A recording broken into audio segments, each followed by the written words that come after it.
Ram Ram guys, welcome back to new another blog. আজকে ব্লগটা হচ্ছে বাক্সা চৌধুরী বাড়ির ঐতিহাসিক দোল উৎসব নিয়ে। সো আজকে আমরা এখান থেকেই ব্লগটা স্টার্ট করছি। এটা হচ্ছে তোমার রাধাকৃষ্ণ মন্দির, যেখানে তোমার রাধাকৃষ্ণ মন্দিরের দোল উৎসব পালন হয়। প্রচুর ভিড়, লাইনে দাঁড়িয়ে আছি। সো তোমাদের ভেতরে ঠাকুরের দর্শন করাবো, তোমরা ভিডিওটা কন্টিনিউ দেখতে থাকো।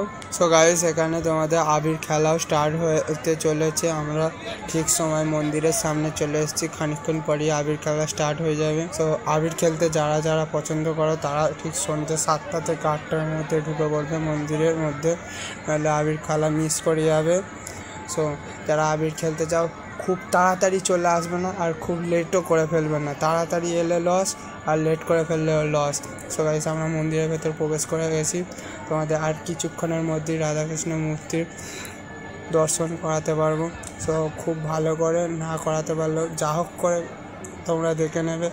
এই হচ্ছে রাধাকৃষ্ণ মন্দিরের তোমার দোলনা। এখানে ঠাকুরকে দোল দিতে হবে, আর ঠাকুরের পায়ে তোমাদের আবির দিতে হবে।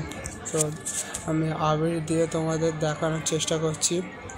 এই হচ্ছে আমাদের ভগবান রাধাকৃষ্ণ মূর্তি। সো তোমরা দর্শন করে নিয়েছো, আর এই হচ্ছে আবির খেলার ভিড়। তো তোমরা দেখতে পাচ্ছ কত ভিড় হয়েছে বাক্সা চৌধুরী বাড়িতে। তো আমার গায়ে আবির লেগে গেছে, আমারও খেলার ইচ্ছা আছে। অনেক জোশ নিয়ে এসেছি বাড়ি থেকে, কিন্তু দেখা যাক। আমার তো ভূত করে বাড়ি পাঠাবে। তোমরা যদি ভূত না হতে যাও সকাল করে চলে আসবেন, আর ভূত হতে এলে তোমরা রাত করে ফিরবে। সো আজকের জন্য এত দূরই, দেখা হচ্ছে নেক্সট ভিডিওতে। So bye bye guys, love you all.